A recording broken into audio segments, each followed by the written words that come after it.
So here we have taken an A4 size white paper, and here you can see this is a glass prism. So here I will place the glass prism and make the boundary of it.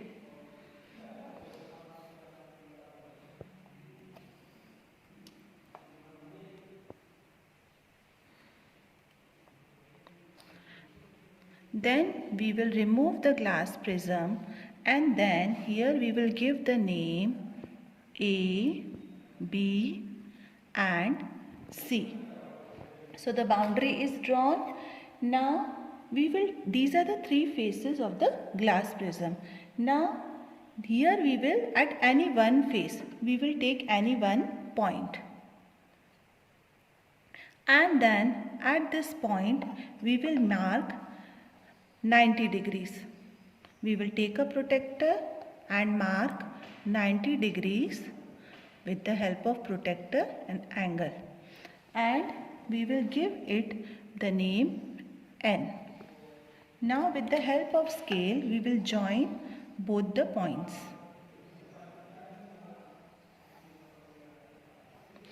And here we will give it the name N dash, and the marked point will be given the name O. Now we will keep the protractor here, as you can see, and then we will mark 35 degrees of the angle,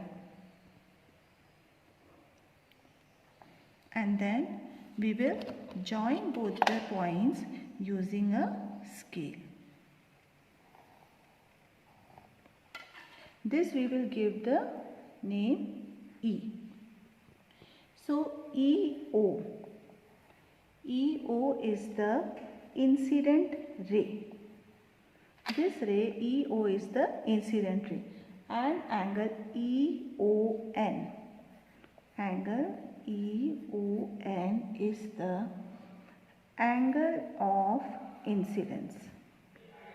So here we have got incident ray, and then we have got the angle of incidence.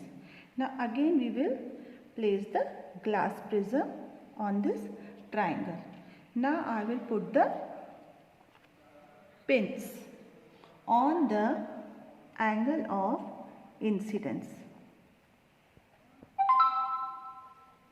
As you can see here, two different pins I am taking so that we are able to identify.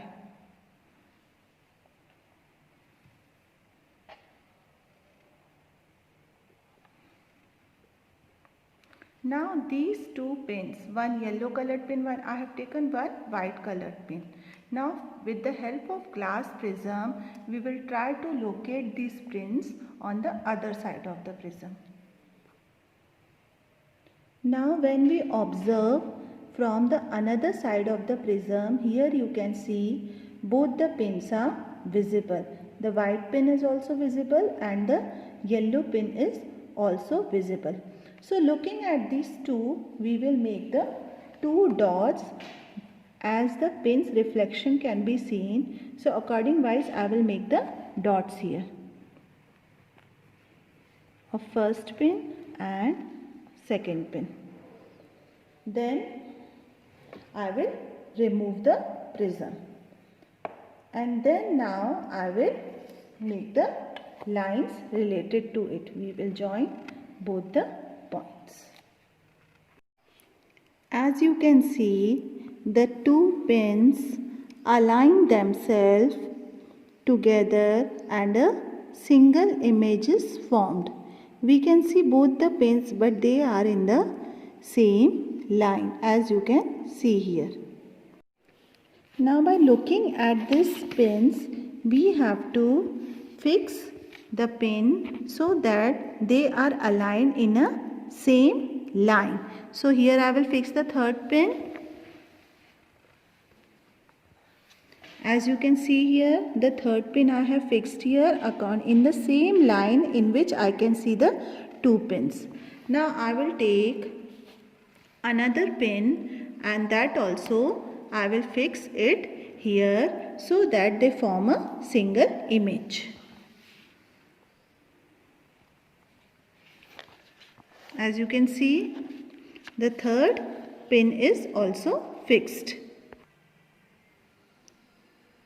As you can see here, both the pins are fixed, the third and the fourth pin, and they are in the same line in which the two other pins are fixed here. So the alignment is in such a way that it is forming a single image.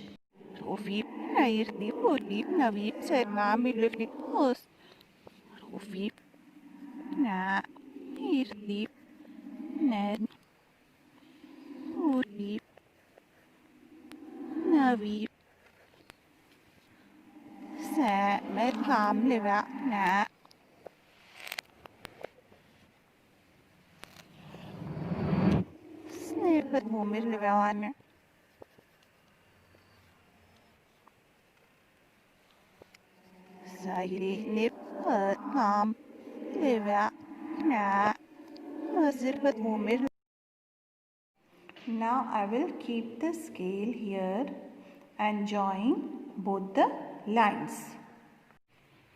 Now I have given the points number P3 and P4.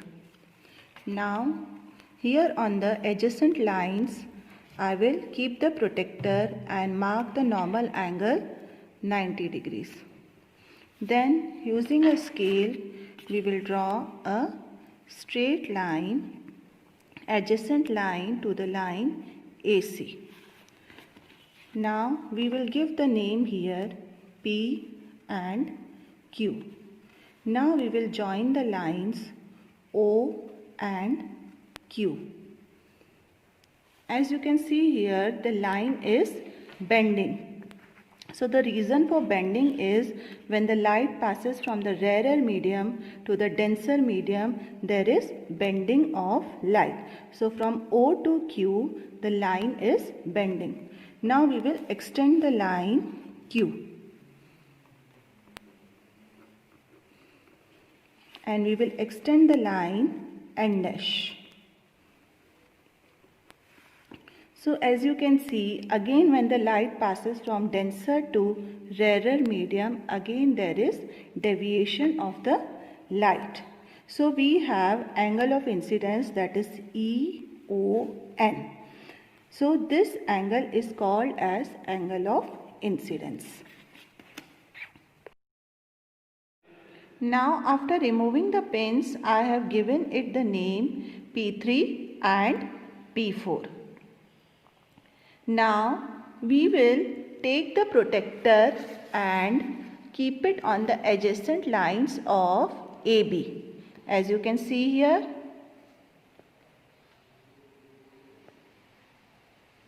and we will mark the angle 90 degree over here. As you can see, 90 degree we will mark. So here you can see when 90 degree it is marked, I have given the name P and Q. 90 degree when we had marked using the protector. Then we joined point O and Q. So you can see here, so when the light is passing from the rarer medium to the denser medium via glass prism, it is bending. And then when I have extended the Q line, again via passing, there is more bending or deviation of the rays of light. Ray OQ clearly shows the path of ray of refracted light.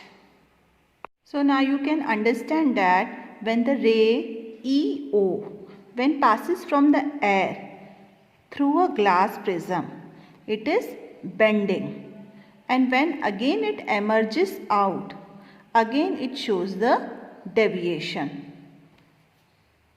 So here we can say when the ray EO passes from the rarer medium to the denser medium, it bends towards the normal, and when again it passes from the denser medium to the rarer medium, it bends away from the normal, ray EO. So this is our incident ray and this is the emergent ray.